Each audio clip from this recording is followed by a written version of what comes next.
Have you ever said something in anger and immediately wished you could take it back? I have. More times than I'd like to admit. Or felt anxiety hit you like a wave and had absolutely no idea what to do with it. Here's the thing most people get wrong: the problem isn't that you feel too much. The problem is nobody ever taught you what to do with it. And once you understand that and the tools I'm about to show you, you'll start catching yourself in moments you never did before. Here's what the science of social psychology calls this skill: emotional regulation. People who actually use these techniques are less anxious, make sharper decisions, have stronger relationships. And research shows they actually live longer. That last one surprised me too. One of the techniques I'm going to show you today works in under 90 seconds. Stanford confirmed it. We'll get there. But first, let me show you why your brain makes this so hard in the first place. Hey, welcome. Really glad you're here. Today we're going deep on emotional regulation, what it actually is, why your brain sometimes feels like it's fighting you, and 5 specific techniques that social psychologists have spent decades studying and proving actually work. Here's what I want you to hold on to before we start. Most people think emotional regulation means staying calm. It doesn't. It means something much more specific, and once you see it clearly, you'll never look at your own reactions the same way. Here's where it starts. What is emotional regulation really? Emotional regulation is the process by which we influence consciously or not which emotions we have, when we have them, and how we express them. Think of it like this: emotions are like weather. You can't stop it from raining. But you can choose whether to stand there and get soaked or grab an umbrella. Emotional regulation is your umbrella. In social psychology, researcher James Gross at Stanford identified that regulation doesn't happen in just one way. It happens in stages, and at each stage, you have choices. Those choices are your techniques. But before we get to them, we need to talk about why this is so hard in the first place. The real reason you lose control. Your brain has 2 systems constantly competing with each other. The prefrontal cortex, your rational, thinking, decision-making brain. The amygdala, your brain's alarm system. Emotional. Reactive. Survival mode. When something triggers you, your amygdala fires first way faster than your rational brain can respond. Scientists call this the amygdala hijack.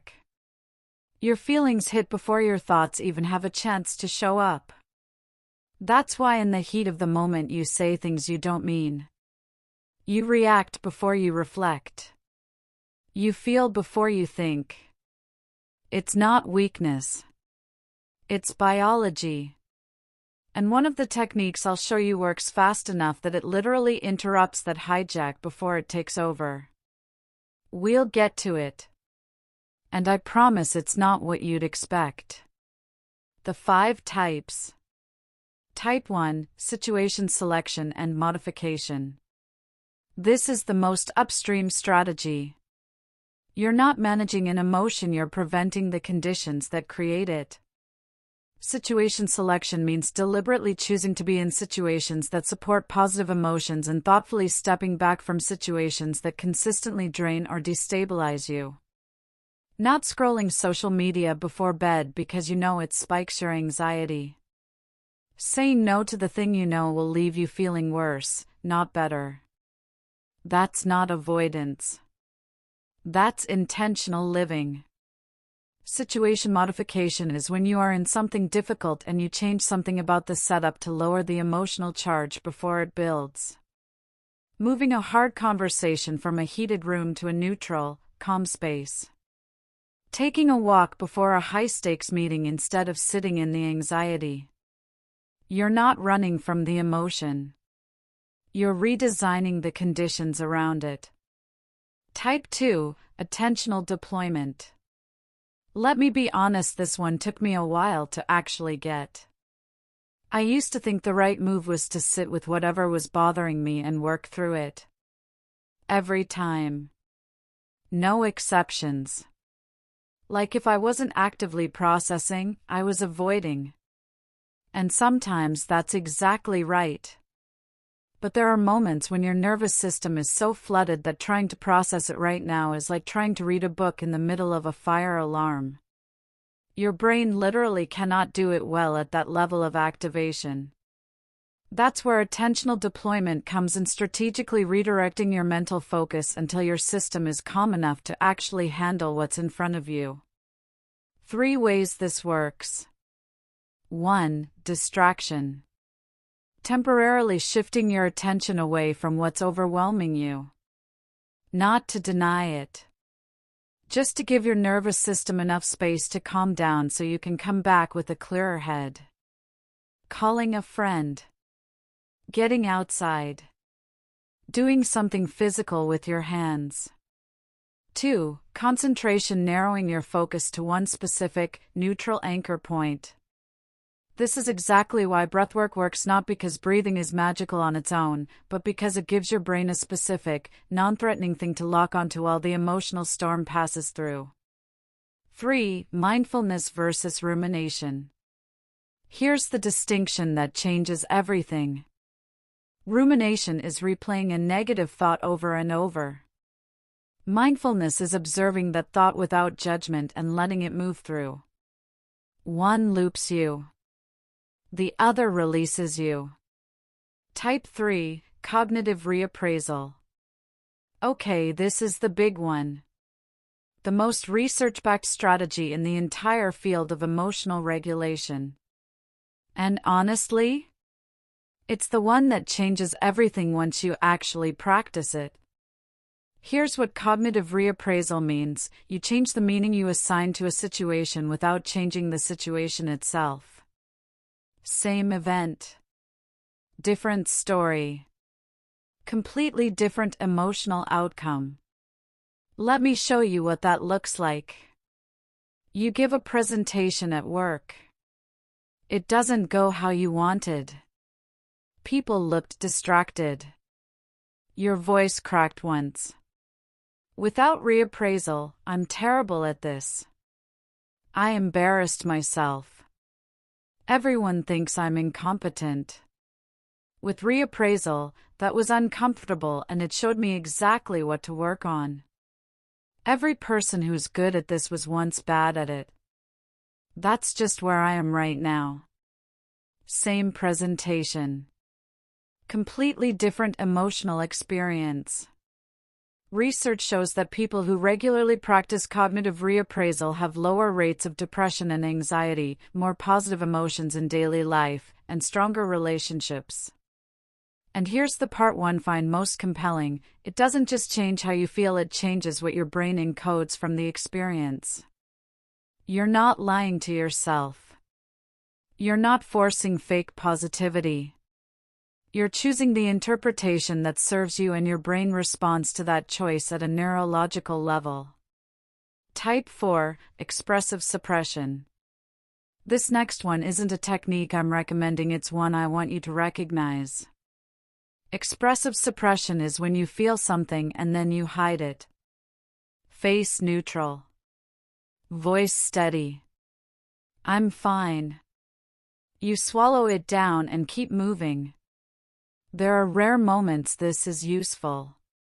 Holding it together professionally when you receive bad news in a meeting. That's appropriate. But here's what the research is very clear about. Chronic suppression causes real damage. When you regularly suppress emotions instead of processing them, your internal stress increases even when your outside looks completely calm. You have worse memory of conversations happening right around you. And the people closest to you, they sense the distance. Even if they can't name it. They feel something is closed off. And that quietly erodes connection over time. Over the long term, chronic suppression is also linked to higher anxiety, depression, and measurable physical health decline. You cannot bury emotions permanently. You can only delay them, and they always come back louder. This is why expressive suppression, despite being one of the most commonly used strategies out there, is consistently rated the least effective long-term approach in the research. Recognizing it is step 1. Replacing it is what comes next. Type 5, response modulation. All right. We're here. This is the one I've been holding back. You've heard about breathing before. You've probably rolled your eyes at it at least once. Fair. So did I. But this specific technique is different. And when I first read the Stanford research on it, I genuinely had to stop and try it right there in the moment. It's called the physiological sigh. Follow along with me. Take a normal breath in. Then before you exhale, take one more sharp breath in on top of that. Then breathe out slowly and fully. 2 inhales. 1 long exhale. Try it twice. Here's what just happened in your body. That double inhale reinflates collapsed air sacs in your lungs. The long exhale triggers your parasympathetic nervous system, your body's built-in calm-down system, almost immediately. Your heart rate drops. Your stress response interrupts itself. Under 90 seconds. Stanford confirmed. Usable anywhere in a meeting, before a hard conversation, in the car before you walk inside. That's the one I had to stop and try the first time I found it. I hope you felt that too. Other powerful tools in this same category. Box breathing, in for 4 counts, hold for 4, out for 4, hold for 4. Simple, effective, repeatable anywhere. Progressive muscle relaxation, deliberately tense and release muscle groups from the feet upward. It discharges the physical tension that stress stores in your body over time. Movement, even a 10-minute walk, measurably reduces cortisol and lifts mood. One of the most powerful and most underused emotional regulation tools we have. Social regulation. One last thing, and I want you to actually hear this one. We are not designed to regulate our emotions in isolation. Co-regulation, calming down through the presence of another person, is one of the most deeply human tools available to us. When someone you trust sits with you, listens to you, or simply stays with you during a hard moment, your nervous system responds.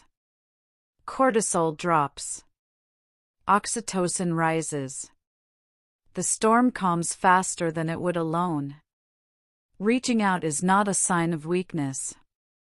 According to social psychology, it is one of the most sophisticated and effective emotional regulation strategies available to any human being. That's the full picture. All 5 techniques plus the one that's been true since long before any of this was studied. Now let me tell you what I actually want you to do with it. Remember what I asked at the very start?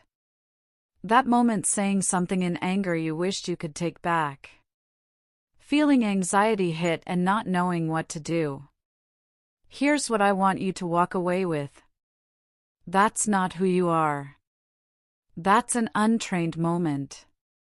The people you admire for their calm, their steadiness in hard situations, they didn't just get that way. They practiced their way there. One moment at a time. Every time you pause before reacting, every time you reframe a thought instead of spiraling, every time you breathe through a hard moment, you are training your brain. That's not a metaphor. That's neuroscience. You don't need to master all 5 of these this week. Start with 1. The next trained moment changes the one after it. You've had a reset button this whole time.